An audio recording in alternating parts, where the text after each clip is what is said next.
E após uma assembleia nesta madrugada que envolveu o governador do estado de São Paulo, Márcio França, e também representantes de caminhoneiros, eles decidiram deixar a região do Porto de Santos. Haviam cerca de 1.600 caminhoneiros que estavam alojados no lugar, trazendo um forte prejuízo para o local. Um dos fatores importantes é que as tropas, tanto do Exército quanto da Marinha, que já estavam disponíveis, elas vão continuar no lugar para continuar dando segurança e garantia da volta aos trabalhos. Os caminhoneiros ficaram lá paralisando a operação no Porto de Santos por 10 dias, o que acarretou fortes prejuízos. Os cálculos iniciais trazem uma cifra de 370 milhões de reais por conta desta paralisação. E a isenção da cobrança de pedágio dos eixos suspensos dos caminhões começou a entrar em vigor em alguns estados do Brasil. São Paulo, Paraná e Mato Grosso já registram a paralisação da cobrança do eixo suspenso dos caminhões. A medida provisória anunciada pelo presidente Michel Temer e assinada por ele no último domingo faz parte das reivindicações solicitadas pelos caminhoneiros para suspender a greve. Caminhões vazios costumam rodar com ao menos um eixo levantado para evitar desgaste dos pneus. A Lei Federal de 2015, conhecida como Lei dos Caminhoneiros, definiu que esses veículos, quando vazios, não pagam pedágio sobre eixos suspensos ou elevados, mas a cobrança foi mantida em algumas rodovias estaduais. Na medida provisória publicada, de acordo com o decreto dado pelo presidente Michel Temer, a medida vale para todos os estados brasileiros e deve ser colocada em ação.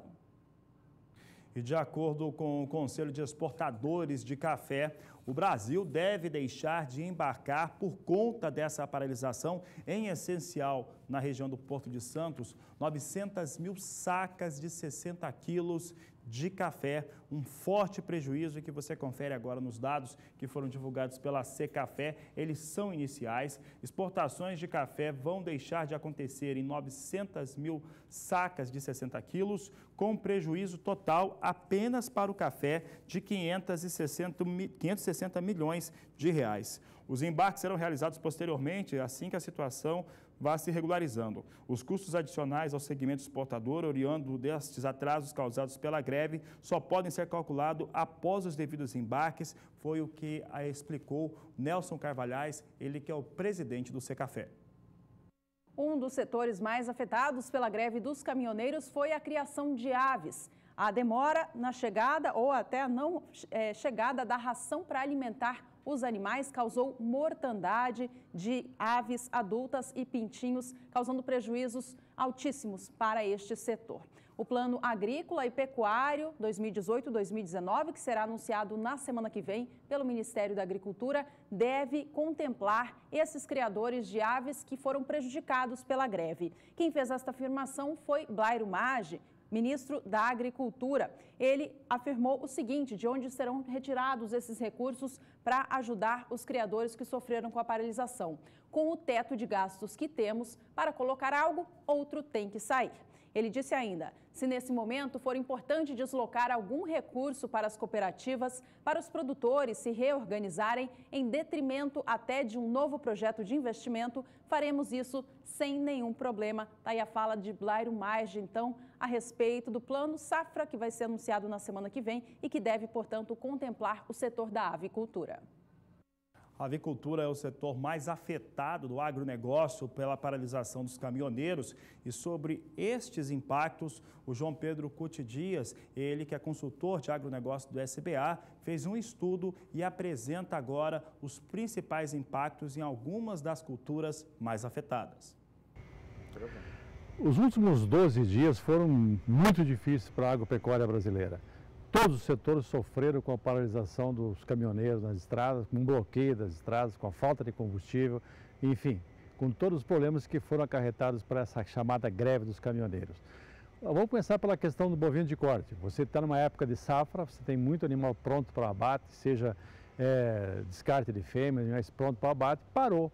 Mais de 100 unidades de indústrias frigoríficas de bovino pararam, fecharam as portas no Brasil. em função, primeiro, porque não conseguia chegar com o animal vivo, segundo, não tinha os insumos necessários para a operação das indústrias, não chegavam. E por último, as câmaras frias deviam estar lotadas, não tinha mais espaço para colocar mais, porque não podiam mandar a carne para outros setores.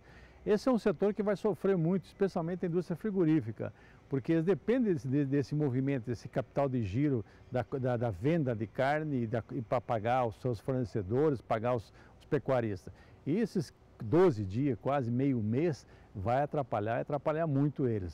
São empresas que estão bastante alavancadas, estão com compromissos financeiros grandes e 15 dias, custo fixo não deixa de existir, funcionário, energia, impostos, etc.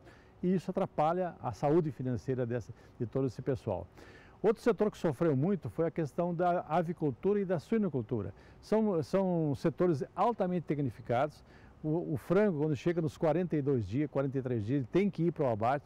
Caso ele não vá, você vai ter problema de lotação, vai ter dificuldades, vai ter mortandade muito expressiva.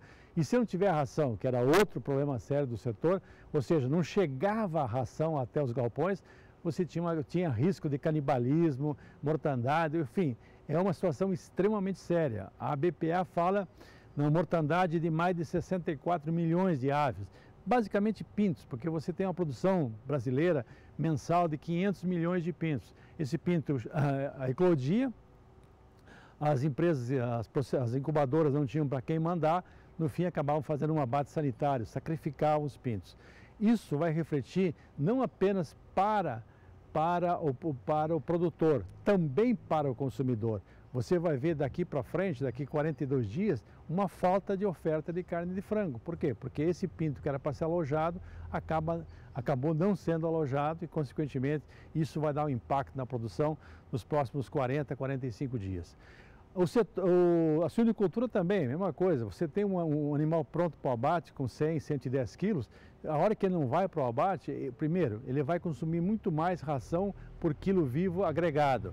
E ele vai acumular mais gordura, porque o forte de acumular músculo, carne, já foi. Então, também nesse setor sofreu a mesma coisa. Você teve dificuldades também para chegar com a ração, os frigoríficos não processaram e aí você vê um prejuízo grande para toda a cadeia.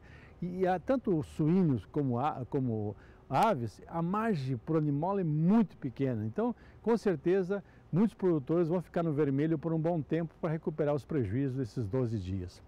Cana-de-açúcar, nós estamos num pico de safra da cana-de-açúcar. Mas por que a cana não pôde processar? Porque você não conseguia colher, não conseguia transportar, não conseguia processar. Então, a cana faltava óleo diesel, tanto para as máquinas, para as coletadeiras, para os caminhões, para todo o processo. Também nessa área sofreu e sofreu muito. As perdas são significativas. Somando todo o prejuízo, de acordo com a CNA, fala-se em 6,6 bilhões de reais. Isso vai na conta do senhor e da senhora que está nos assistindo. A maior parte dele vai ao produtor brasileiro. Então, esse é o momento de reflexão. O Brasil depende muito do transporte rodoviário. 65%, 68% do transporte no Brasil é por caminhão. Isso se você considerar que a ferrovia leva alguma coisa por volta de 17%, 18%, mas porém a ferrovia leva minério praticamente. O resto do Brasil é transportado por caminhão. O caminhão é o segundo transporte mais caro que tem. Primeiro o avião, segundo o caminhão, terceiro a ferrovia, quarto é por água. O Brasil privilegiou o segundo transporte mais caro. E esses transportes não aguentam distâncias muito grandes. Hoje, o caminhão às vezes carrega e anda 2.000 quilômetros para levar soja, milho para os portos de exportação. E quando ele volta, muitas vezes volta vazio. Só o pedágio, algumas vezes, representa quase 800, 900 reais só de pedágio, ele voltando vazio, sem considerar combustível, pneu, etc. Então, é uma situação complicada para todo o setor. Esse é o momento de reflexão. Nós precisamos pensar num novo modelo de transporte que possa remunerar um pouquinho melhor o motorista de caminhão, que ele precisa também disso, porém, as grandes distâncias têm que ser com transportes modais mais eficientes, seja a ferrovia ou seja hidrovia.